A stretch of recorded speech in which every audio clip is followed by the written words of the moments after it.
Hi, in this video I'm going to show you how to create some default things like your sales income report and account rather your account receivable, account payable, and some default thing after creating a new company. So if I click on the new company I just created, which is this, and I'm going to log in into the new company. By default everything is blank. There are three major things that you are expected to do after creating a new company. The first one is creating the chart of accounts. So I'm going to select you can see down here chart of account chart. So I'm going to click down here, click on account payable, and put my account payable account. It could still be account payable. Then I'm going to press enter or click on save. Then I'll click here again to put account receivable. Account receivable. So I'm going to click on save as well.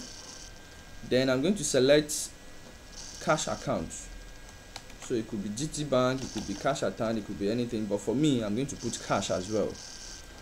So I'm done with creating the three major important GL accounts. Then I'm going to create my sales tax account from here up here, sales tax. So here all I just need to do is type the name of my sales tax account. All this you do them once in a lifetime, you don't have to do it again. So then I'll click save. I'm done with creating the four major important GL accounts. Then here I'm going to create the customer name. If I sell an item, probably if I'm running a supermarket, most times I don't need to ask for my customer's name because I'm going to have so many customers waiting on the line. So I just want to sell to them. So I'm grouping all the customers on one customer name. So all I just need to do is click on new customer, give it a general customer name. Probably I'll call this general customer.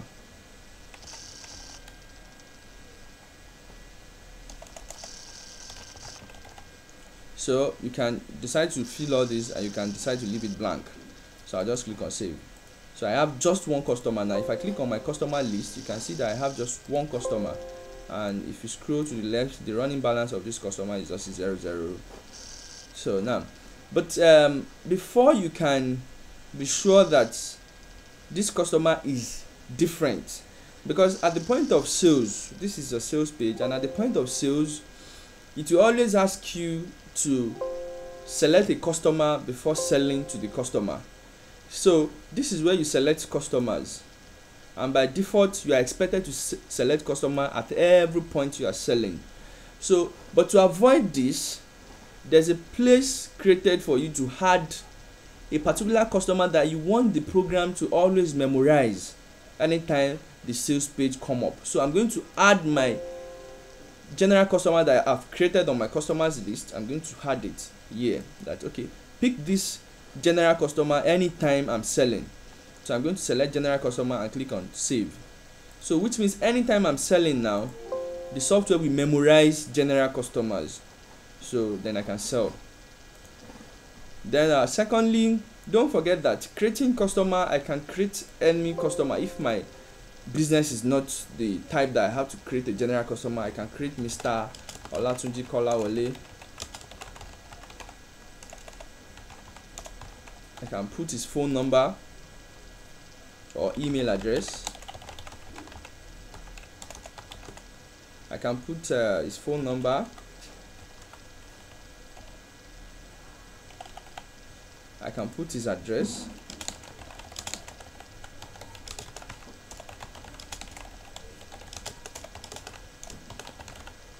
Then I can put so many other things, and when I'm done I'll just click on save. And if this is all I know about the customer, I'll just stop it here, limit it here rather. So if I click on my customer list now, you can see that Mr. Olatunji Kolawole's details too is here, and you can see that his running balance is 00. But on my stock on my sales page, Mr. Olatunji Kolawole is not coming up because I didn't attach Mr. Olatunji Kolawole as the POS client. It's called POS client. So here the only client I've selected as POS client is general customer. So on every POS that I do, it's going to be adding this person as my general customer. So these are one of those things. Then lastly, these are one of those things you are supposed to do after creating a new company. So lastly, I'm going to add a new vendor, because when I'm bringing in my stock, it's request for my vendor name. So all I just need to do is click on add a new vendor. So I'll come here and put a general vendor too, just in case I don't want to take a record of my vendor I buy from different people and I don't want to keep their record. So I can just post everything I buy from my vendor to my general vendor, just like we have general customer. Everything we sell, we post them on general customer, because we don't need to keep the details of our customers. So just like this, we don't want to keep the details of our vendors too. We post everything we buy on general vendor. So I'm going to create a general vendor. Then I can just leave all this. I can put dash dash dash dash dash on all this.